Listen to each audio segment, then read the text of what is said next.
the years, we have brought you many memorable stories of both people and places in the world of sports. Last week, we opened our 1992 season by crowning the U.S. figure skating champions, who will soon be heading on to the Winter Olympics. And today, we begin our coverage of professional figure skating's World Challenge of Champions.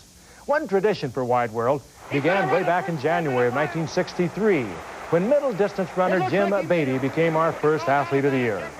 Well, today, we will present the award for only the second time in our 31-year history to two extraordinary individuals, Carl Lewis and Kim Zmeskal.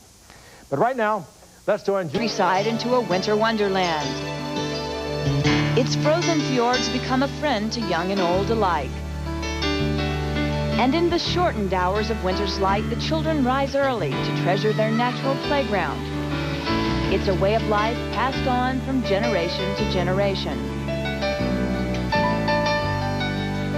This is Oslo, the chief seaport and capital city of Norway. Once a small trading center, today it's a modern yet intimate city on the inner reaches of the Oslo fjords. Welcome to the Oslo Spectrum for our coverage of professional skating's World Challenge of Champions. Today we'll see the ladies and men compete. Hello everyone, I'm Julie Moran, and this event is very significant because it marks the first time a professional skating competition has ever been held in Norway. It's also the first major skating event to be held in Oslo since the 1952 Winter Olympics. Professional skating competitions have really come into their own, and they've given some of our finest champions a chance to compete beyond the amateur level. Joining me now is national, world, and Olympic champion Peggy Fleming. And Peggy, first we're going to see the ladies' competition. And Denise Spielman of Switzerland has won this event 3 times, and she's back to defend her title. Well, Denise has the strongest technical program planned, with many of the triple jumps that she did 10 years ago when she won the Worlds. However, she'll get a strong challenge from a renewed Debbie Thomas, who's been training quite seriously for this event. A win here for Debbie would help ease the feelings she will face in August when she plans to retire and start medical school. Then there's Rosalind Sumners, who feels very frustrated with this event. She's participated 6 times and only won once in 1986. Roz may not have the triple jumps the other ladies have, but she feels her scores for artistic impression have been unjustifiably low. Now, the men's field here is one of the strongest ever. Between them, they share 10 world and Olympic gold medals. Joining me is a man who is our former national champion and 2-time Olympian, John Misha Petkovic. And Misha, Brian Boitano has won this event every year he's entered it. Can anybody really challenge him? Well, Julie, all of the skaters recognize that Brian Boitano, a great athletic skater and jumper, is virtually impossible to beat technically. In order for Brian Orser, Scott Hamilton, or Robin Cousins to crack Brian's winning streak, they have 2 challenges. The first is to skate at their peak technical levels, even though their programs may not contain as many technical elements as Brian does. Second, and most importantly, is to outperform him artistically. The challenge is set. It must now be met. And at stake today, the prize money totals almost $100,000, with $40,000 going to the winner. And our first lady to take the ice, 1983 world champion Rosalind Sumner, skating to the theme from Sleeping Beauty. Each skater will be awarded a score based on technical merit and artistic impression by a panel of 7 judges. The high and low scores are thrown out, and the best combined total determines the winner. Well, Rosalind has a wonderful balanced program planned. A fast part at the beginning and a very lyrical middle section, and fast again at the end.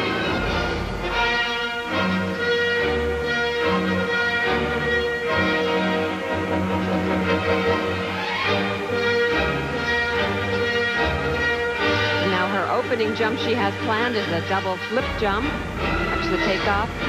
Very nice, very smooth landing. Remember, Rosalind does not have a triple jump planned, so this next jump coming up, the double axel, is the toughest jump she'll do. Very nicely done. Nice speed exiting the jump.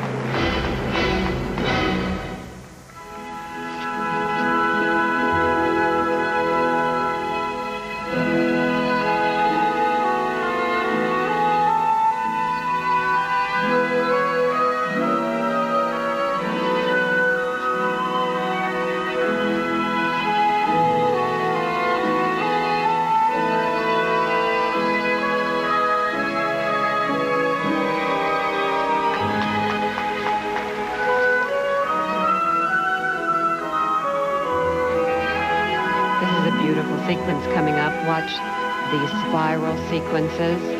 First the forward spiral, beautiful position. And her back spiral into a double flip.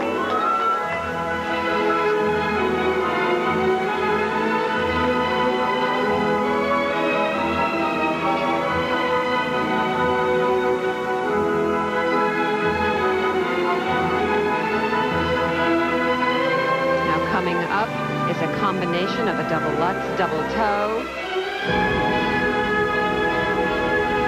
Oops, she popped that. That will probably cost her in the technical mark.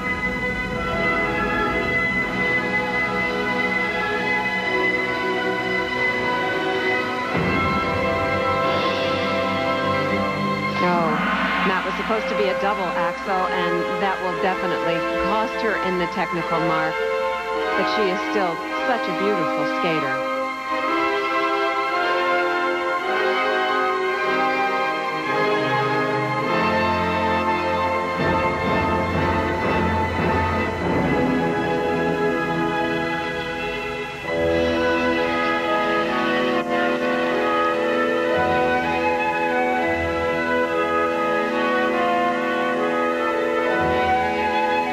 Peggy, is there a reason that Rosalind has no triples in her program? Well, she has said that, having a triple jump in your program does not make the better skater. She really concentrates on the overall performance. Look at this beautiful layback spin. And your presentation to the audience, I think she really reaches them. She does a beautiful job. She really feels that music. Very nice, but I don't think that was her best program. And unfortunately, omitting that second double axel and missing the double Lutz could weaken her technical composition sufficiently to mean yet another disappointing result for Rosalind. And we'll be back in a moment to see what the judges thought. 9.7. And Julie, those marks do indeed reflect the fact that she omitted two important and difficult jumps. And now for artistic impression, they're a little bit higher. They're all 9.7s and 9.8s. Well, she achieved her goal by reaching the audience in her performance, but she's obviously disappointed. And next to skate, two-time United States and 1986 world champion Debbie Thomas. At age 24, Debbie plans to retire from skating in September to attend medical school. Earlier, she spoke to us about the highs and lows of the career she'll soon leave behind. My favorite is always going to be 86 Nationals because nothing was going right. Going out there and just taking each jump one at a time, getting more and more excited. Wow, where is this coming from?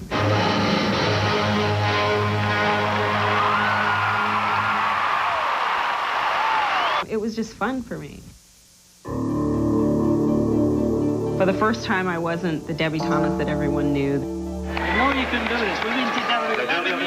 Let's make it more competitive. You're an American. You're the best. Slow down the Debbie Thomas. Your moment. I think beforehand, I really thought I was going to die if I didn't go out and do the performance that I wanted.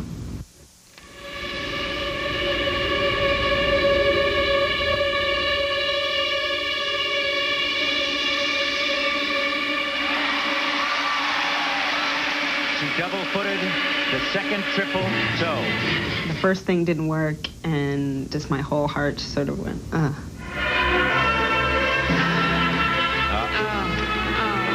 What a sad moment.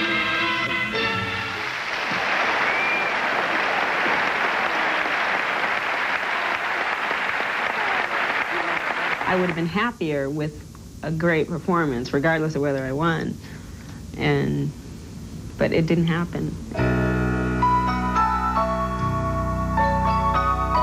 The main thing is that I've got one sort of portion of my life over with now. I'm going to be doing a lot of the professional skating. I'll be touring full-time with the show Stars on Ice. And I've had a little more time to work on my skating. I finally really feel part of the group. I think it'd be nice maybe a few years down the line to sort of go into a rink with my skates and just skate because it's fun, not because it's my job or because I have a competition or because I have to prepare for a show, but just to really just go in and skate. I think someday to be able to do that could be a lot of fun. But she is back in competition today, trying to win her first Challenge of Champions title. Debbie's a big fan of Madonna, and she's skating to the music of Back in Business.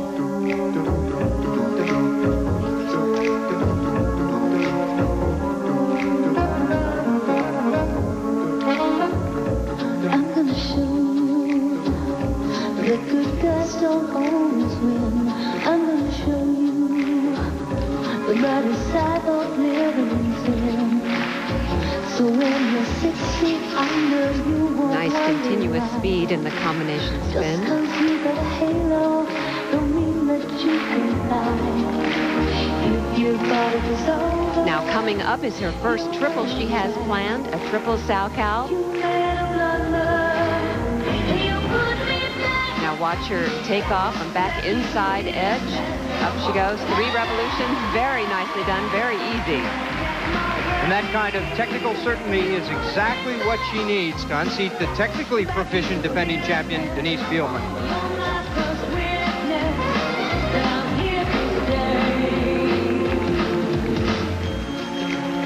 Peggy, Debbie seems to be having a lot of fun on the ice. It's nice to see. Yes, I think she really is. She's practiced a lot, and she's very well prepared for this competition, which is really nice to see.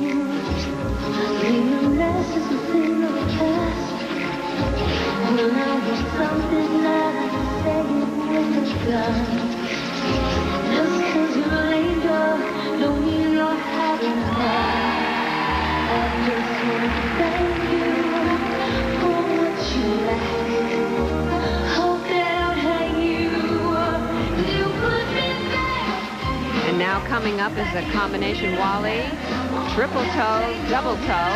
Well, that triple toe had a little problem at the end.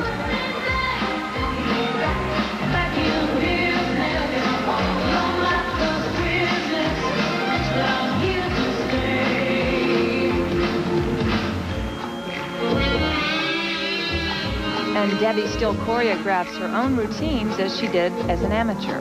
Yes, and I really like this routine. It really shows off Debbie's talent, how she holds her moves out like this layback spin, beautiful arm movements, but then also shows her strengths. And it's just very flattering. I just want to thank you for what you like. Hope that I'm letting you put me back in business. This ain't no business. I'm gonna get my way. You put me back in business. You got the witness that I'm here to stay. You put me back. Well, she can feel really good about that performance. Very nice. You know, she really is a terrific all-around skater. When you watch Debbie, you don't remember her as a meticulous technician or as a groundbreaking artist. You remember the total package.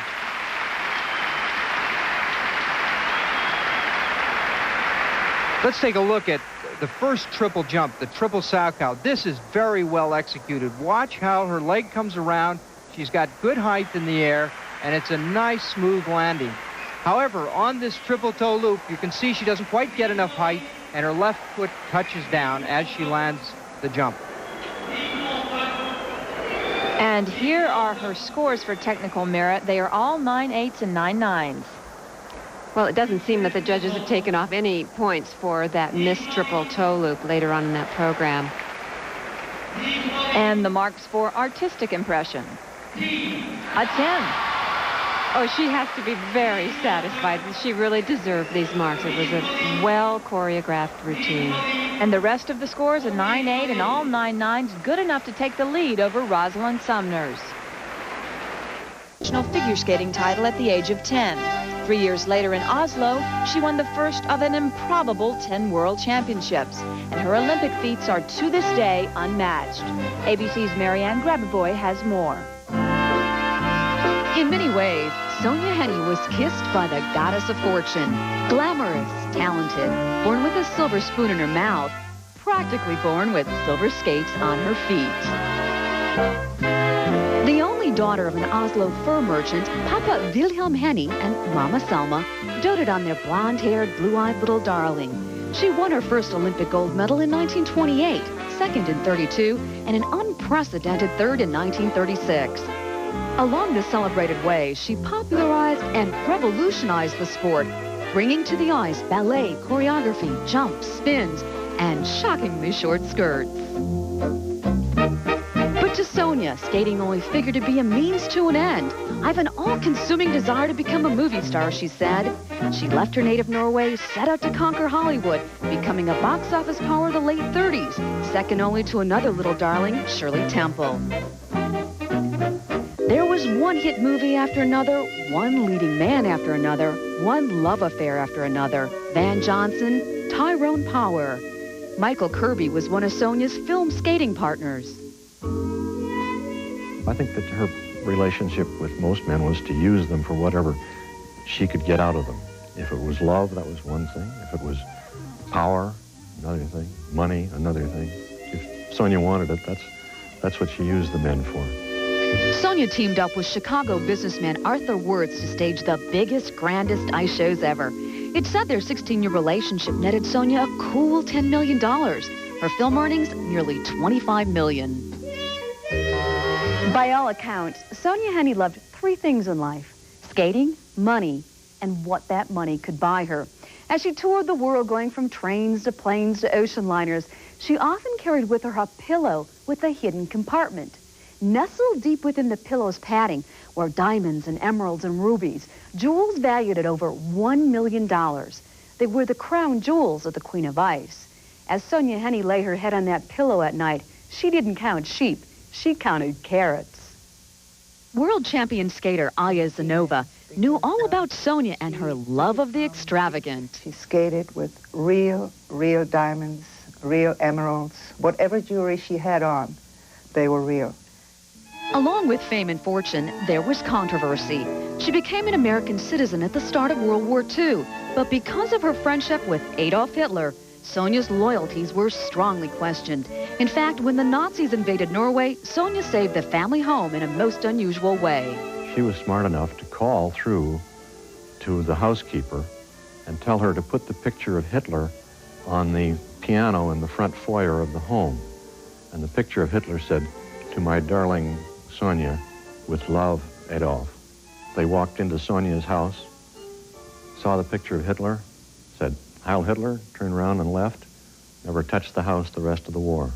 Sonja Henie retired from show business in 1960, and 9 years later, at the age of 57, she died from leukemia. Although she married 3 times, she never had any children, but Sonja's legacy was to the sport she loved, the sport she made into a glamorous business. And back at the World Challenge of Champions, a lady who's won this event 3 years in a row, Denise Bielmann of Switzerland. Well, Denise is a very consistent skater and a remarkable athlete. She keeps herself in such good condition. And she has 3 triple jumps planned in this program.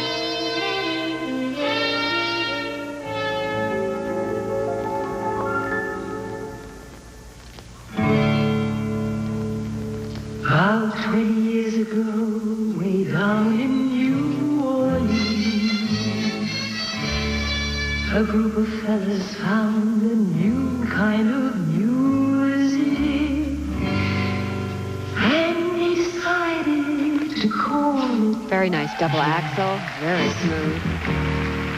No other sound has what this music has. Before they knew it, it was whizzing round the world.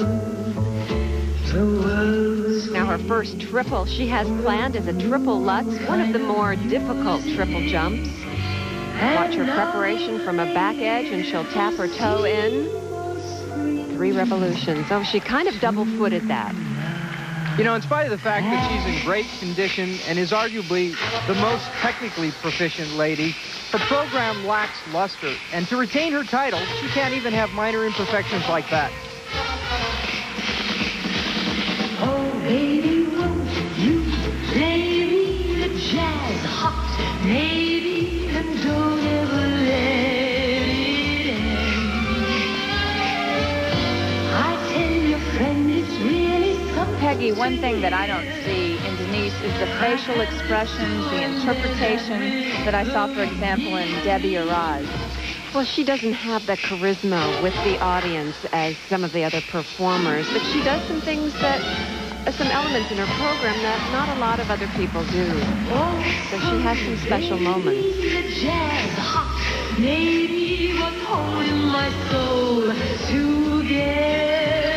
Now coming up is her third triple jump. She has planned a triple Salchow. Back inside edge takeoff. Oh, two-footed that landing also. Come on in and play me the jazz hot, baby, 'cause I love my jazz hot.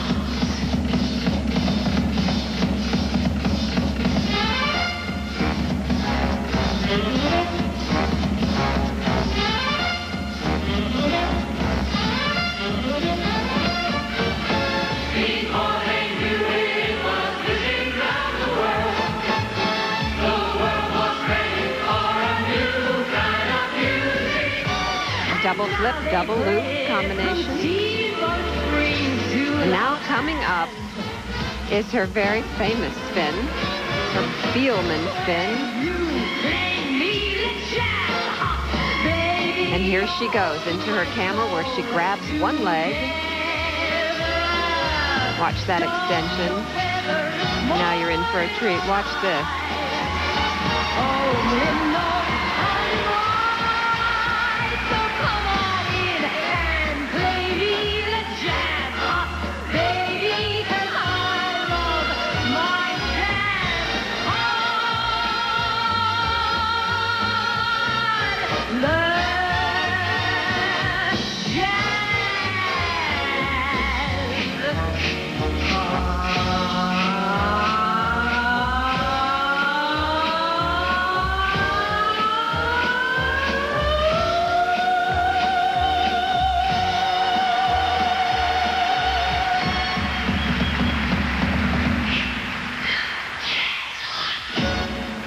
Well, that was not one of her stronger performances.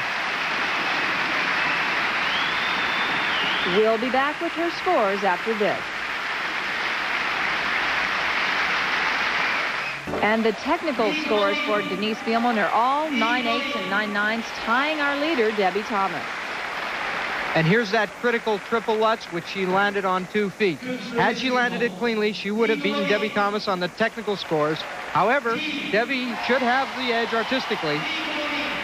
And the scores for artistic impression, Denise just received a 10, but she also has several 9.7s there. And those scores are not going to be good enough to win this championship. Debbie Thomas wins this title for the first time by 0.4 of a point. And Peggy Fleming is down now with a very happy Debbie Thomas. Congratulations, Debbie. What has it been this year that has really inspired your skating? It's probably because this is my last chance to really show people how well I can actually skate. And I think maybe that's a sort of inspiration to end on a good note. And having 2 wins in this competition and the one before, I think it's really making me feel good. Well, we're glad that you entered these. You did a terrific job. Thank you. Bye, everybody. And when we return with the World Challenge of Champions, the competition continues with Scott Hamilton, Brian Orser, and Brian Boitano as the men take to the ice.